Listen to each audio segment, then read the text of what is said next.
Yes? All right. All right, guys. So, you see me? I'm just dropping some knowledge. All right, so right now we're talking about sample rate and bit depth, okay? So let's rewind for a second so we can understand what sample rate is, okay? Now, when we started this journey, we talked about the human range of frequency of hearing. I said it backwards, but the frequency range of human hearing, right? Yes? What was that? Remember those numbers? They were what? 20 hertz to 20,000. So it was 20 hertz, right? Or CPS, cycles per second, to 20,000 hertz, right? Okay? So this is the frequency range of human hearing, okay? Now, there's this theory by this brilliant man called the Nyquist theorem, or theory, okay?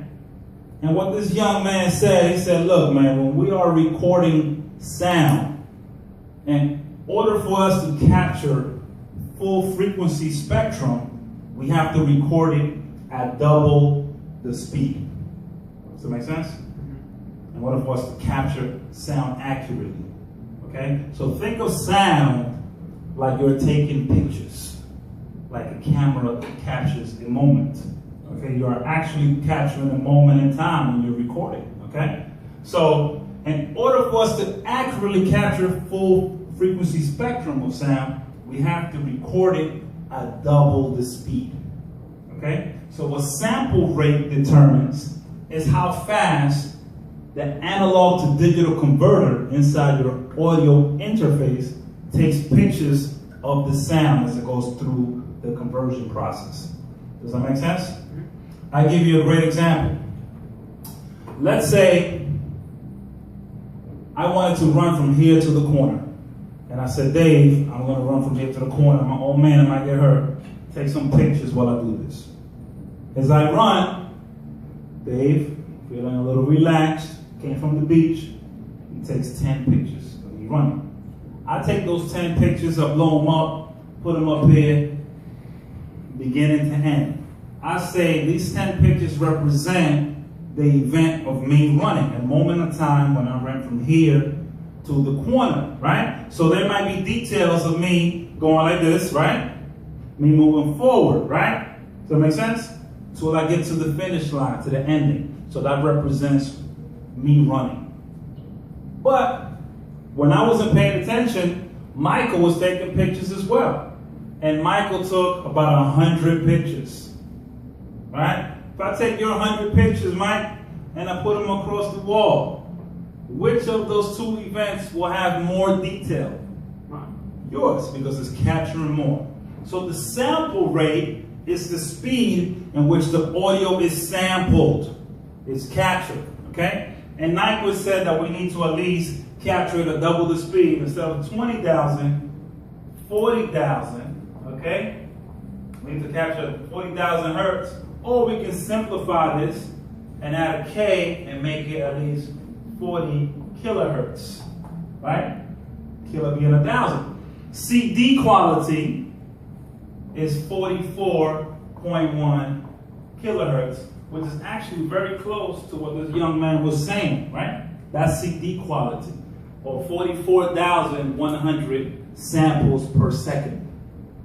Does that make sense? Can I get an amen? Amen. Okay? So that's what's happening here. That's CD quality, okay? Now, that sounds like a lot, like it's going fast, but we can push it even further. So if I'm going to the store and I say, you know, I want to buy an audio interface, this is one of the things that I'm going to look at the specs. I'm going to say, well, what is the highest sample rate that this can handle?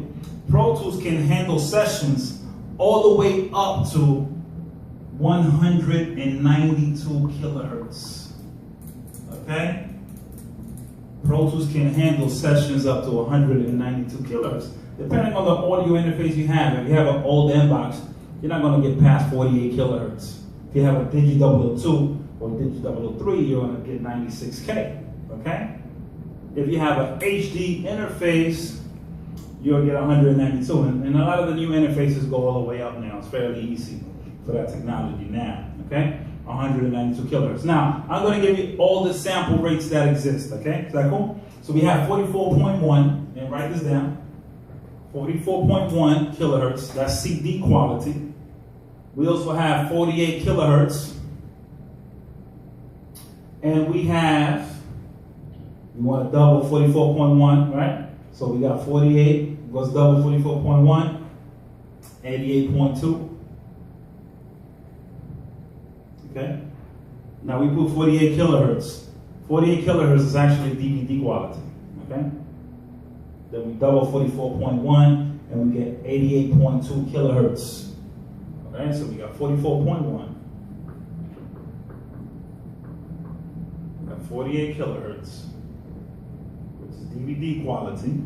Then we double 44.1, we got 88.2 kilohertz. Then we double 48 and we get 96 kilohertz. Okay? You see in the pattern here?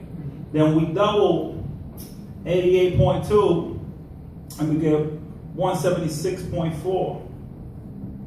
Okay, kilohertz. And then we take 96 and we double that and we get 192 kilohertz. Okay, that's the highest. So if I'm capturing sound for film, right? If I'm capturing sound for film, I don't want to capture it as CD quality. I want to go much higher.